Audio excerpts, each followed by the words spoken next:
Okay, we're back, and it's COMP123. It's week 6, lesson 6, and it's part 3. We did part 1 and 2 yesterday. Today we're going to talk a little bit about this new assignment 3, which I'm kind of putting together, which is not quite finished. It's going to be called Abstract Planets, right? So let me kind of get a view of what it looks like. I'll kind of zoom in here a little bit. So again, you're going to build and implement the following classes and interfaces. There's an abstract class called Planet, right, with a bunch of instance variables and properties, with a constructor signature and an overridden method toString, okay, which we haven't really talked about how to do, but we're going to talk about it today. So that's your abstract class. Your base classes, there's a bunch of them. Your base class is Planet here. Your interface for this one is I has rings and I has moons. Right? And the actual class that we're inheriting to is called Giant Planet. Okay, so there's Planet, Giant Planet. And Giant Planet has a couple of these. It's got a base class and 2 interfaces, which we're going to talk how to do today and what that means. Because you can add as many interfaces as you want and implement multiple interfaces for a particular class that's inherited. Okay, so that's this, really briefly. And then, of course, there's another class, and it's called, the base class again is Planet. The interface is I has moons and is I habitable, right? And of course the class is Terrestrial Planet. So there's two different subclasses.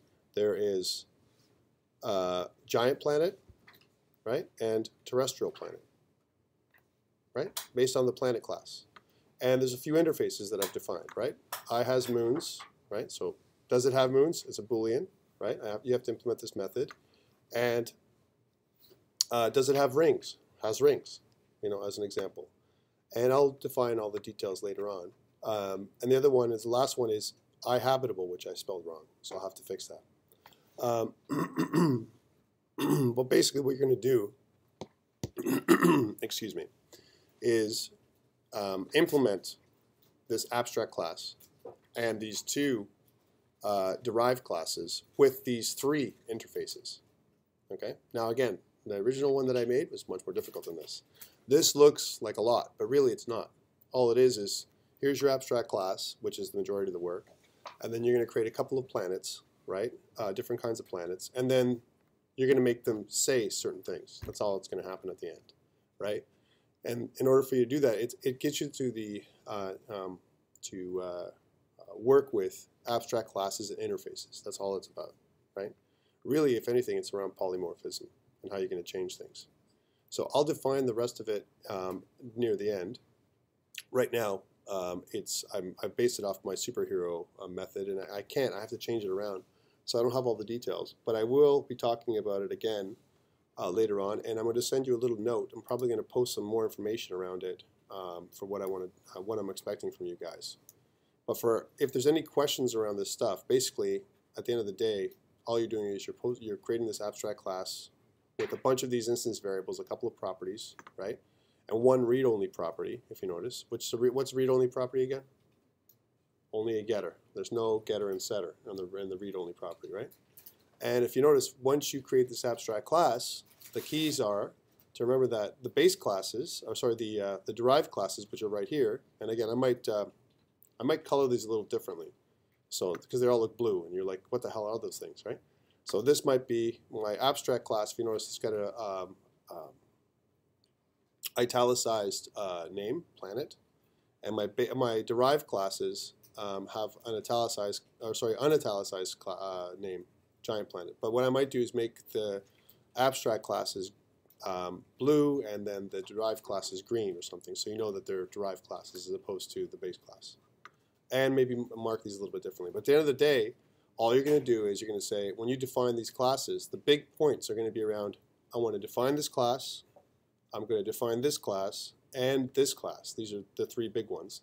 And then implement these 3 interfaces, okay, for different classes. So for example, the reason why I would say that the Giant Planet subclass, as an example, and maybe I'll mark that as a subclass instead of a class, the Giant Planet subclass I has rings and I has moons is because giant planets like ice giants and gas giants either have rings, they might have rings, and they definitely have moons. A lot of them have a lot of moons, right?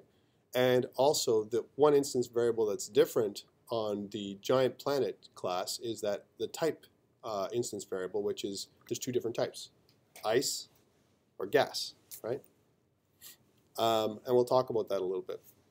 And of course, there's going to be a type property to access the type in the giant planet subclass, right? So it looks like a lot, and there is a few piece parts to it, right? But at the end of the day, what I want you to understand is, how do I use inheritance? I want to fool around with this stuff. You have the entire break to figure this out, right? Some of you may have other things to do during the break, so I can't say the entire break. But you have the break plus up until the Friday when we come back, because it's going to be due the 27th. So you have a couple weeks instead of a single week. It's still only worth 5%, so it's not going to kill you if you don't get it, right? But it'll help you with your final exam, because I'll probably have something like this, right, with inheritance, abstract classes, and regular classes on your midterm, is what I'm saying, right?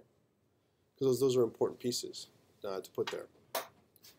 And the other thing that when we talk about the other class, terrestrial planet, in here I have type of terrestrial planet. I'm not going to put a type in here. I'm going to kind of change this around a little bit. But it definitely has moons, right? And it might be habitable like Earth, right? There's not many places that are habitable that we know of. There's a couple that we've detected in space that we think are, right? But pretty much this is going to always be false habitable, right? As far as we know, because none of them have really, have water. A terrestrial planet could be something like Mars. That's a terrestrial planet, right? Mars has moons, but is not habitable, right? And then, of course, the interfaces, what they do is they force these other classes, these other two planet classes, terrestrial planet and giant planet, they force them to say, hey, I need to check if this thing has moons or has rings, right? That's all it does, right? And now on the base class, which is planet class, I do have a moon count and a ring count, but most of the time, and you notice they're doubles. I'm going to change these around to make them integers, because you can't have like a half a moon, right? So these got to be integers. That's what I'm saying. I'm still working on the details, right, to make sense of it all. But once you get it, it'll read nicely, and I'll have a nice document that you can go through.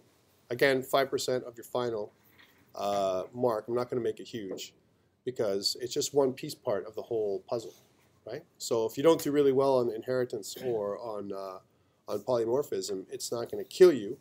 But I want to introduce it, and we got to talk about it again and again. So this is the kind of a preview of what the assignment 3 is going to look like, which I'll post later on today. The other thing is that we're going to have, I'm just going to close this down, we're going to have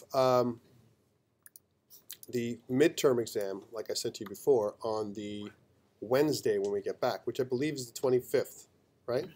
So it'll be this time slot, 8:30 to 10:30 on the Wednesday, right? If I was to plot this on the Tuesday, right, you guys wouldn't be happy, because you're just getting back from break. You're going to have questions for me. You're going to have stuff like that, right? So that's why I'm plotting it on the Wednesday. I know this is an odd hour. It sucks that it's 8:30 in the morning for some of you, but you need to make it here by 8:30 in the morning, right? Because I'm going to start, I might start a little earlier, give you guys a little bit of extra time, right? But it'll start 8:30 and it'll finish at probably 10:20, right? Where everyone has to or maybe even 10:15, because everyone has to hand everything in electronically again. There's probably going to be, it's going to be mostly practical. I don't plan on putting any multiple choice on this one, right? So because you're going to have the whole 2 hours to put together your practical assignment, right? It's going to be like an assignment that you do now, but it's going to be largely stuff that you've seen before, right? So you don't have a lot of time, and you need to organize yourself. I'm going to time it because I'm going to actually practice and do the test myself, and I usually give you double the time. If I can do it in an hour, then, or if I can do it in 45 minutes, I try and triple it for you guys, right? So if it'd be too long. If it was if it was an hour, then it would take you 3 hours. You couldn't do it. If it took me an hour, it took you 3 hours, no good, right? Because you can't do it in 2 hours. You only have 2 hours to do your exam, right? So that's how long it's going to be. And it's going to be the same for the final. The final exam is only going to be 2 hours, right?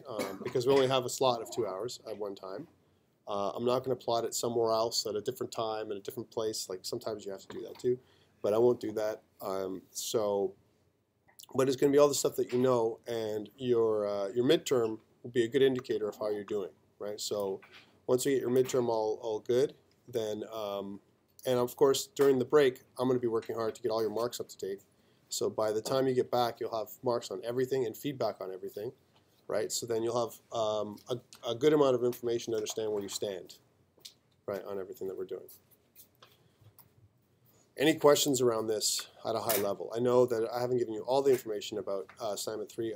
I've tried hard, but I had to change my requirements a little bit because I was a little bit too ambitious with the first version of that I put together, right? So I wanted to make it so it's doable, but it has to be something that includes interfaces and abstract classes, and unfortunately, this is not an easy topic, right? So this is one of the topics where it's not as straightforward. If you don't understand, you need to work with it. You need to investigate. You need to plan. You need to plan to